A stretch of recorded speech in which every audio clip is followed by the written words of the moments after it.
सहनाववतु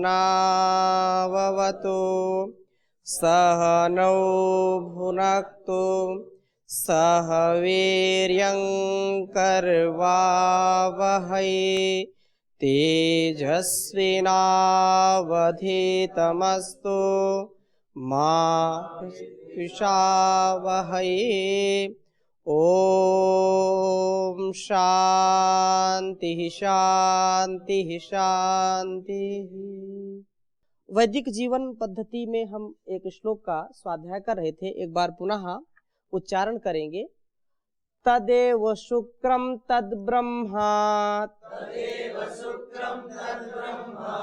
तदेवामृतमुच्यते तस्मिन् लोकाः श्रिताः सर्वे तदु नात्येति कश्चन।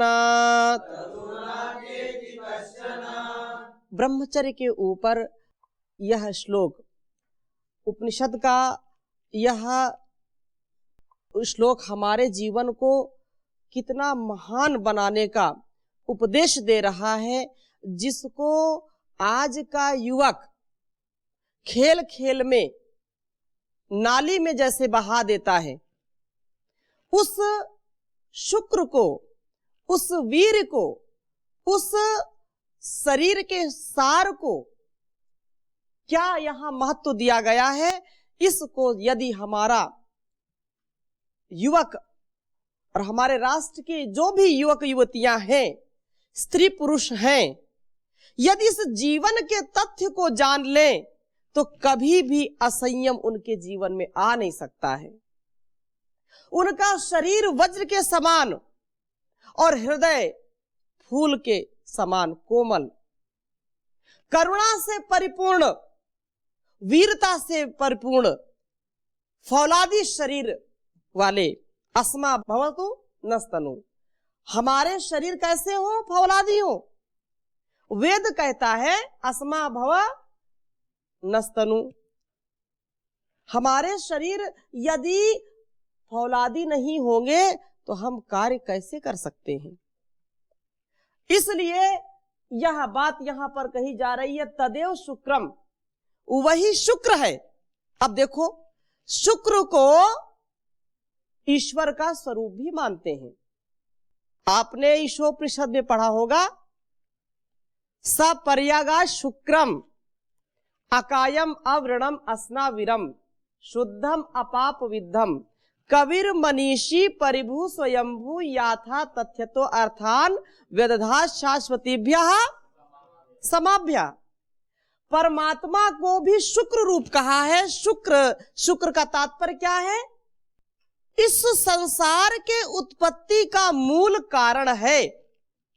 वो क्या है? वो शुक्र है। वह परमात्मा शुक्र रूप है, उसको शुक्र कहा है। और हमारे शरीर में जो सार है उसको भी क्या कहते हैं? शुक्र कहते हैं। तो इस शुक्र को यदि हमने उचित अनुचित समझ करके यदि इसका संरक्षण नहीं किया तो ये जीवन को नष्ट कर देता है। इसके अभाव में जीवन हमारा नष्ट हो जाता है, क्योंकि इसके विद्यमानता में जब शरीर में शुक्र रहेगा, युवकों में और युवतियों में रज रहेगा, तो शरीर हमारा बिल्कुल स्वस्थ रहेगा। उत्साह से हम पूरे लबालब भरे रहेंगे। उत्साह का कारण क्या है? शुक्र है। जैसे परमात्मा इस पूरे ब्रह्मांड का कारण है, जो भी गति हो रही है जीव में, जो भी यहां इस संसार में चर अचर अपना अपना कार्य करने में लगे हुए हैं, वो किसकी गति से चल रहे हैं? शुक्र की गति से चल रहे हैं। शुक्र उनमें उत्साह देता है, शुक्र उसमें गति देता है, अर्थात परमात्मा उनमें गति देने वाला है। वैसे ही इस शरीर का शुक्र हमारे शरीर में उत्साह प्रदान करता है, हमारे शरीर को स्फूर्ति से भर देता है, हमारे अंदर साहस का आधान करता है, हमारे अंदर धैर्य का आधान करता है, हमारे अंदर विवेक विचार का आधान करता है, हमारे अंदर समरसता, परस्परता और कृतज्ञता का भाव, और आराम से हम बड़े बड़े मुसीबतों को, बड़ी बड़ी कठिनाइयों को आराम से ऐसे मसल देते हैं। इसकी शक्ति कौन देता है? शुक्र देता है। इसलिए जो इस संयम पूर्वक जीवन को व्यतीत करते हैं, शुक्र को जो संरक्षित करते हैं, वे कभी भी धोखा नहीं खाते। इसलिए शुक्र का रक्षण हर युवक को ब्रह्मचर्य पूर्वक करना चाहिए। शुक्र ब्रह्म है, शुक्र उत्पत्ति का कारण है।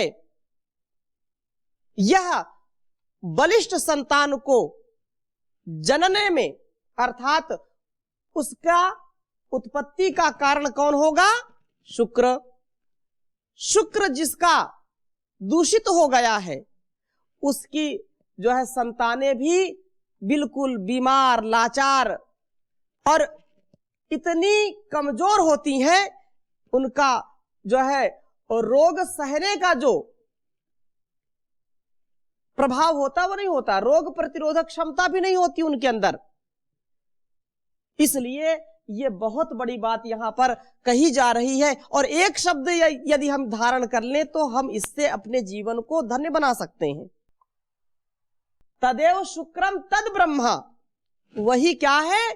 ब्रह्म है, वही ब्रह्म है। क्यों?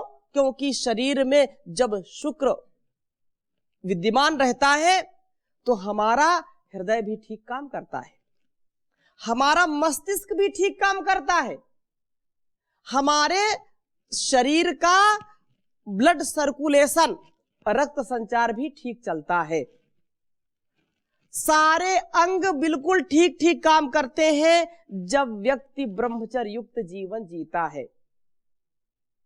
ब्रह्मचर्य का पालन अत्यंत अनिवार्य है, और वह ब्रह्म शक्ति देता है, हमको गति प्रदान करता है। तदेव अमृतम उच्चते, वही अमृत कहा गया है।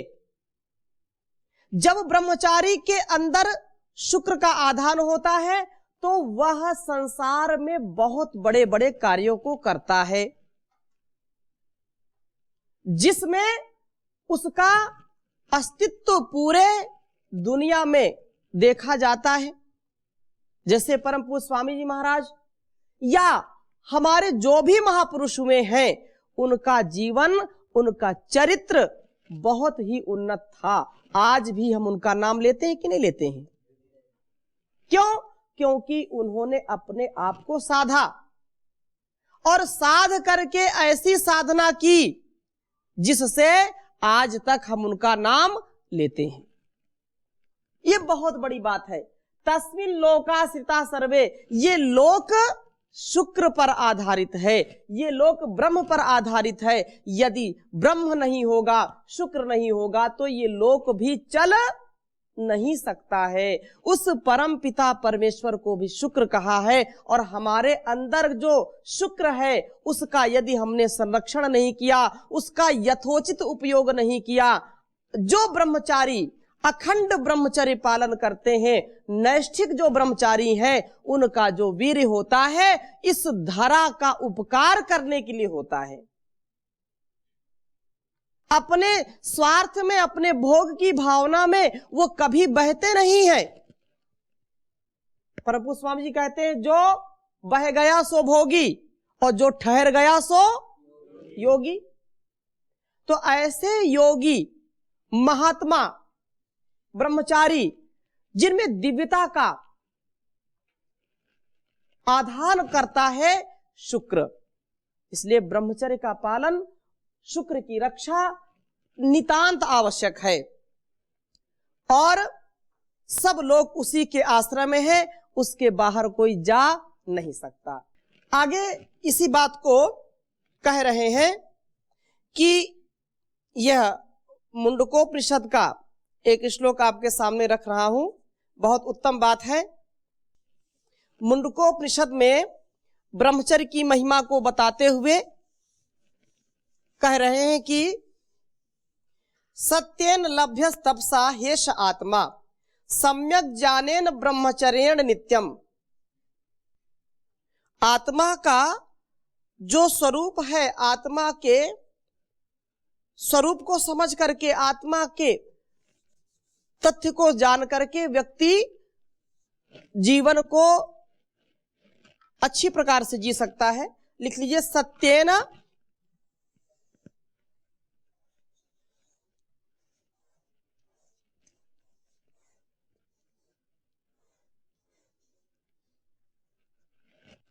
सत्येन लभ्य तपसा।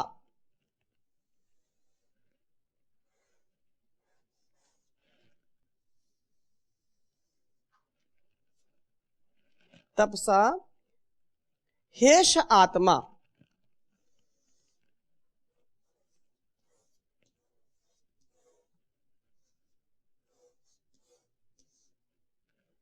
हेष आत्मा।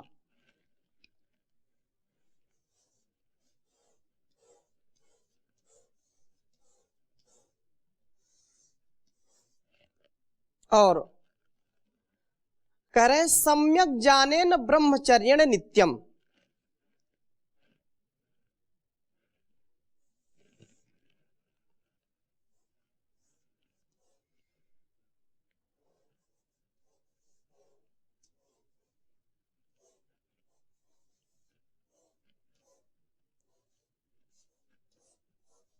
सम्यक ज्ञानेन ब्रह्मचर्येण नित्यम।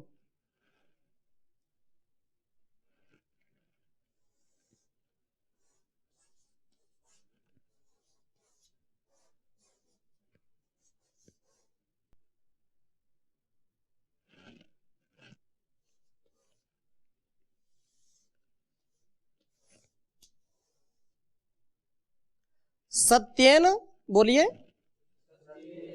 लभ्यस्तपसा हेष आत्मा सम्यक ज्ञानेन ब्रह्मचर्येण नित्यम। आत्मा का जो साक्षात्कार करना चाहता है, आत्मा को जो ठीक ठीक समझना चाहता है, उसके लिए विशेष बात यहां पर कही जा रही है कि जो ब्रह्मचर्य युक्त, ब्रह्मचर्य से ओतप्रोत होकर के नैष्ठिक ब्रह्मचर्य का पालन करते हुए तप तथा सम्यक ज्ञान ब्रह्मचर्य पूर्वक इनसे आत्मा की प्राप्ति होती है। सत्य के द्वारा लभ्य प्राप्त होता है, तपसा, तपसा के द्वारा, तपस्या के द्वारा, हेष आत्मा, यह आत्मा। क्योंकि आत्मा में हम अवस्थित हो जाएं, आत्मा के अनुरूप कार्य करें, आत्मानुकूल आचरण करें, यही तो सबसे बड़ी बात है। तदा द्रष्टुः स्वरूपेवस्थानम।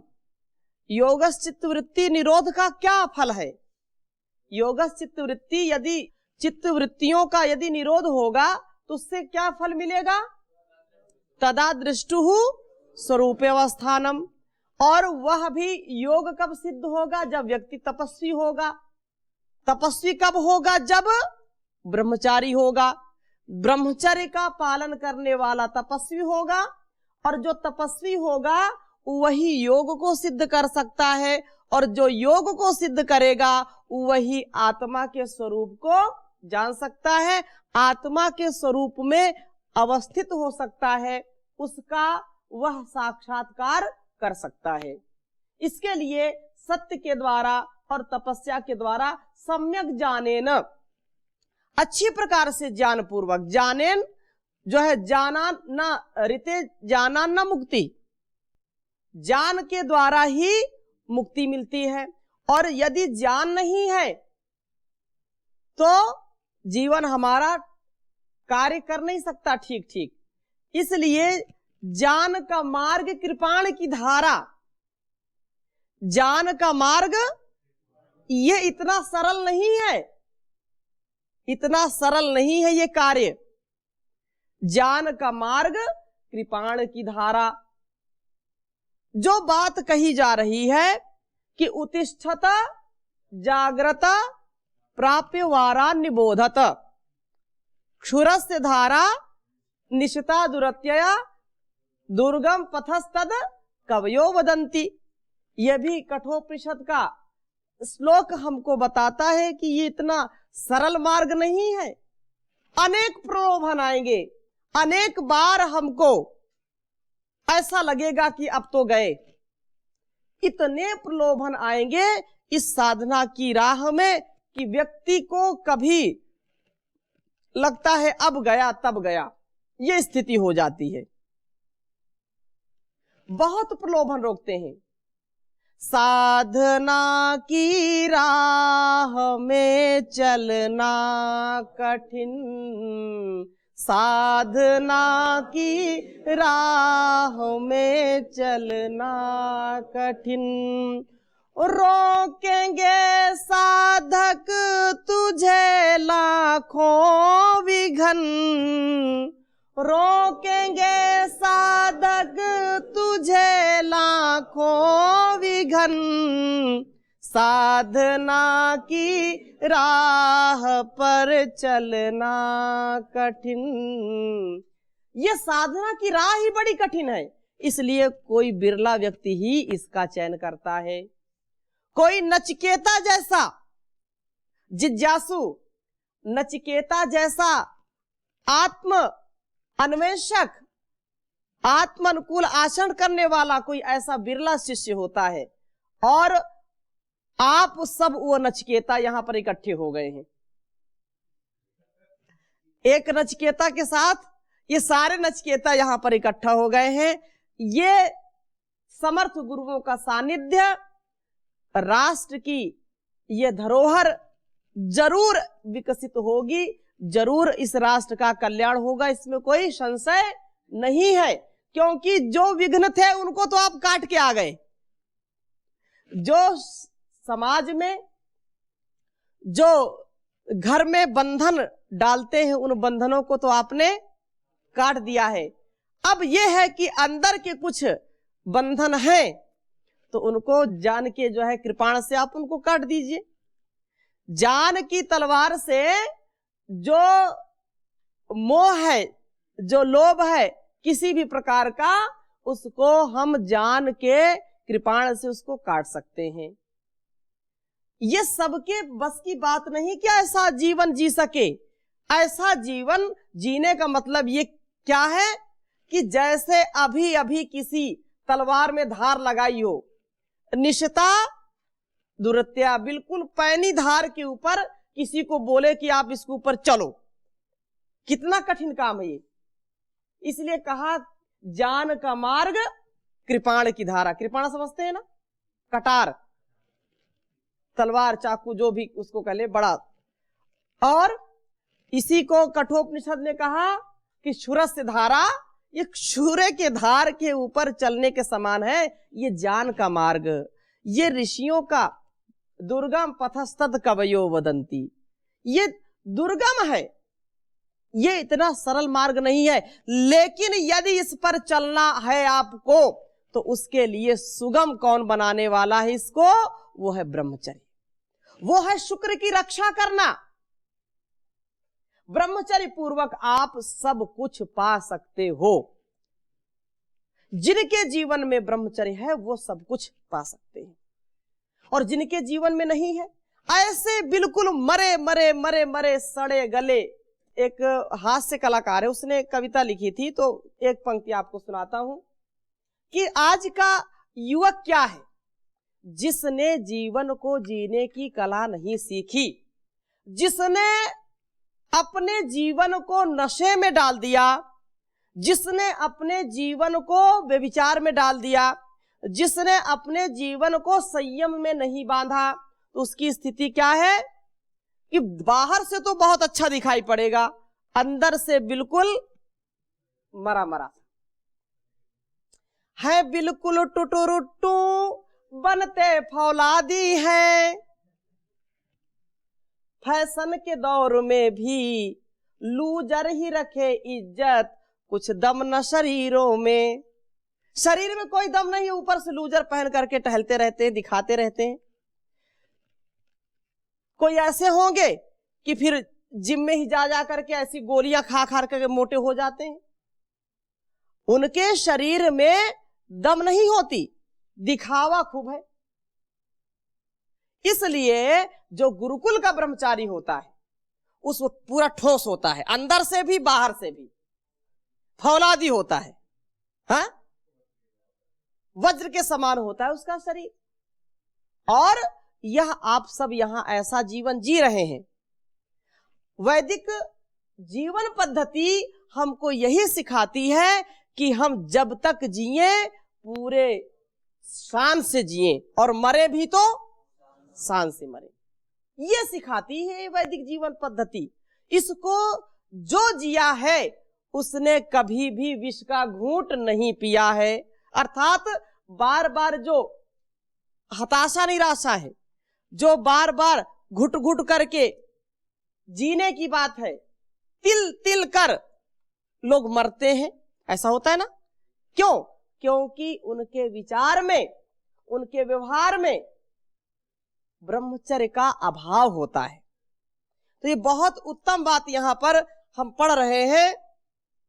और निसंदेह यह एक विशेष बात यहां पर कही, अतिसारो यथा निर्णाम सर्व तेजोपहार कहा, रेतस्ते निर्गमस तद्वद बल वीर्यापहार कहा।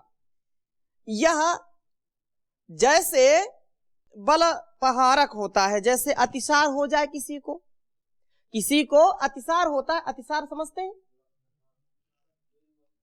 लूज मोशन, किसी का पेट खराब हो जाए और उसको कई बार दस्त जाना पड़े, ऐसा होता है ना, डिसेंट्री बोलते हैं उसको, उसी का एक रूप होता है। तो अतिसार डिसेंट्री होती है। जैसे किसी को बार बार जो है दस्त जाना पड़े तो उसके शरीर का सार क्या हो जाएगा? निकल जाएगा। ऊपर से खाया, नीचे से, ऐसे कई बार ये बीमारी लोगों को हो जाती है। अतिसार यथा निर्णाम सर्व तेजोपहार का, उसका तेज सारा नष्ट हो जाता है। 10-20 बार किसी को जो है लूज मोशन हो जाए तो उसका तेज क्या हो जाता है? नष्ट हो जाता है, क्षीण हो जाता है। उठने बैठने चलने फिरने में उसको बड़ी परेशानी होती है, उसका सार तत्व सब निकल जाता है। रेतस्ते निर्गमन तद्वत बल वीर्य पहार कहा। उसी प्रकार से जैसे रेतस, रेत किसको? रेतः, इसको वीर्य को ही रेत बोलते हैं, रेतः। रेतस स्खलन बल और ओज का हरण करने वाला होता है। ये हरण कर लेता है हमारे तेज को, हमारे ओज को। जब ब्रह्मचर्य का पालन करते हैं तो यह हमारे शरीर में उत्तरोत्तर वृद्धि करता है, तेज को बढ़ाता है। व्यक्ति दूर से ही दगमगाता है, उसका चेहरा देदीप्यमान होता है, तेजस्वी होता है वो। और इस बात को और कहा, यथा इक्षुदंड निस्सारा पीडिस तद्वद ही पुमान भवति निस्सारो रेतसो ही विनिर्गमात। जैसे गन्ने को कोल्हू में पेलते हैं, डालते हैं ना, तो जब उसका रस निकल जाता है तो कैसा होता है? बिल्कुल खोखला होता है, निस्सार होता है, उसमें कोई सार नहीं होता है।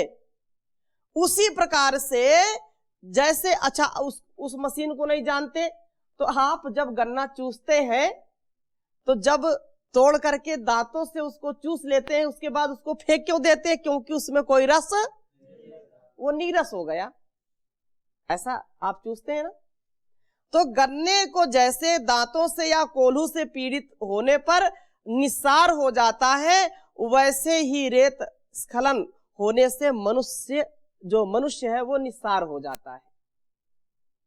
हाँ, इसलिए इसका ध्यान रखना चाहिए। यदि हम इसका ध्यान रखेंगे तो कभी भी हमारा जो सार है वो कभी बिल्कुल बेकार नहीं होगा, उसको हम संभाल के रखेंगे। तो ऐसी स्थिति में रहने के लिए हमको संयम पूर्वक जीवन व्यतीत करना चाहिए। यदि संयम है, संकल्प है, तो साहस है, शौर्य है, धैर्य है। ये सब एक गुण के आने से ये सारे गुण अपने आप धीरे धीरे आने लगते हैं। और एक अवगुण आ गया तो उसी से और भी अपने सहपाठियों को, उसके जो भी साथी संगाती उनको भी ले आएगा, अपने मित्रों को ले आएगा, जिससे हमारे शरीर के जो अभिन्न और बहुत सहायक, इस साधना में सहायक अंग होते हैं, इंद्रियां होती हैं, उनको क्या करता है? शिथिल कर देता है, उनको सब नष्ट भ्रष्ट कर देता है और व्यक्ति असमय में अपने जीवन लीला को समाप्त करके इस धरा को छोड़ करके चला जाता है। इसलिए परमात्मा का ध्यान, उस परम पिता परमेश्वर का सदा चिंतन करते रहे, यह ब्रह्मचारी का कर्तव्य है। ब्रह्म में विचरण करना, ब्रह्म युक्त आचरण करना, नहीं तो ऐसा जीवन आया और चला गया, पता ही नहीं चलता। बचपना खेल में बीत गया, जवानी भोग में बीत गई और वृद्धपन में केवल पछताना होता है।